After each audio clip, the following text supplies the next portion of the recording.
Bismillahirrahmanirrahim. Assalamualaikum warahmatullahi wabarakatuh. Alhamdulillah rabbil alamin wassalatu wassalamu ala sayyidina Muhammad syafi'i wa musalli wa ala alihi washabihi ajmain.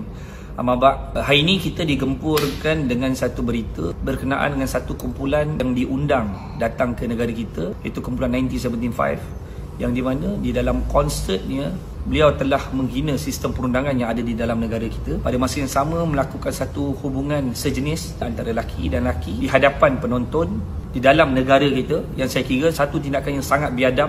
Walaupun kita ni di Malaysia ni bukan semua orang yang elok, baik, termasuk saya yang sedang bercakap, tapi kita pun ada batas-batas yang tertentu yang boleh dipertontonkan di khayalak ramai. Kita lihat kumpulan 1975 ni, satu vokalistnya, saya rasa penganjur perlu membuat kajian. Saya pasti penganjur kenal siapa 1975, apakah karakternya, apakah sikapnya sebelum nak bawa diundang ke negara kita, dan tak boleh kata tak tahu. Tak mungkin penganjur ataupun tim yang terlibat dengan membawa kumpulan 1975 ni tak tahu, tak kenal siapa vokalisnya. Kita sedia maklum dia adalah satu vokalis yang homoseksual, sukakan kepada lelaki dan lelaki-lelaki. Dan kita lihat tindakan yang sangat biadab, bawa botol arak, relax je duduk atas pentas tu sambil minum. Tapi tidaklah kita nak jadikan satu ikon idola kepada orang yang memang bagi saya sangat biadab dan kurang ajar. Duduk kat atas stage minum arak, hina undang-undang negara kita, boleh cium mulut pula antara lelaki dan lelaki-lelaki. Ini satu benda yang saya kira penganjur tidak boleh menolak ataupun menyatakan pendirian bahawa dia tidak mengenal vokalis tersebut, kerana vokalis tersebut sangat popular di serata dunia. Dan kita tahu perkara ni bukan sekali dia lakukan di mana-mana konsert, banyak konsert. Dan yang saya peliknya, dalam banyak-banyak, kenapalah kumpulan yang sebegini yang kita nak kena jadikan satu tempat di Malaysia ni adalah tempat untuk kita nak sangat orang-orang muda ni ataupun penonton-penonton daripada kalangan masyarakat Malaysia ni nak pergi sangat, yang kita nak bawa sangat. Cukuplah sekadar kalau tengok dekat YouTube ke. Sebab apa? Kita tahu ini negara, agama rasminya, persekutuannya adalah Islam. Agama-agama lain bebas untuk dianuti, agama Kristian, Buddha, Furuk, macam-macam lagi agama ada yang menghormati kita sedia maklum. Tetapi hari ini kita lihat, jangan kerana isu ini kita rasa semua Malaysia ni resis lah, seolah-olah diskriminasi tentang agama lah. Saya nak tanya, mana satu agama yang sukakan kepada perkara yang dilakukan oleh vokalis kumpulan 1975? Saya pun tak baik, banyak dosa saya lakukan, banyak perkara yang salah saya lakukan dalam hidup. Tapi kita sendiri pun sorok kalau kita buat jahat. Kita harus berselindung.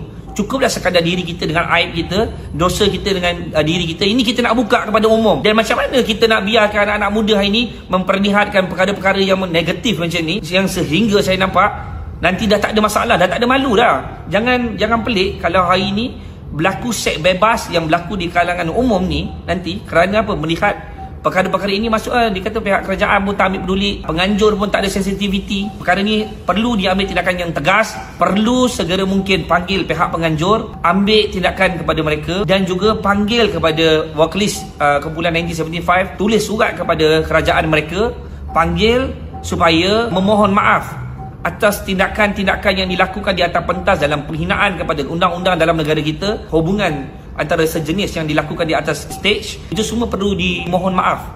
Perlu mohon maaf kepada siapa? Kepada rakyat Malaysia, kepada Malaysia, kepada kerajaan Malaysia. Kerana ini adalah satu tindakan yang sangat biadab. Kalau benda ini kita biarkan seolah-olah dia artis antarabangsa, tak boleh kita nak ni.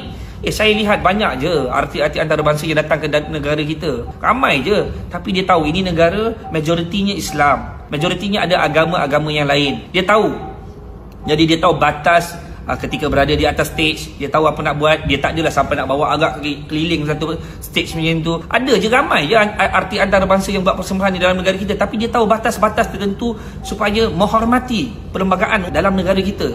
Tapi ini saya nampak vokalis ini tidak tahu menghormati dan tak tahu ada sensitiviti kepada negara kita, dan hina pula tu undang-undang. Sebab itu pihak kerajaan saya mohon harus mengambil tindakan dengan segera supaya vokalis dan semua kumpulan dalam 1975 dan penganjur yang terlibat memohon maaf secara terbuka kepada rakyat Malaysia, kepada negara kita, kepada kerajaan Malaysia, supaya ini menjadi iktibar kepada lain-lain penganjur dan lain-lain artis antarabangsa yang datang dalam negara kita, dan letakkan satu SOP peraturan yang boleh dilakukan dan tidak boleh dilakukan. Kadang-kadang saya jadi pelik, ulama besar datang dalam negara kita, macam-macam prosedur yang kita letakkan.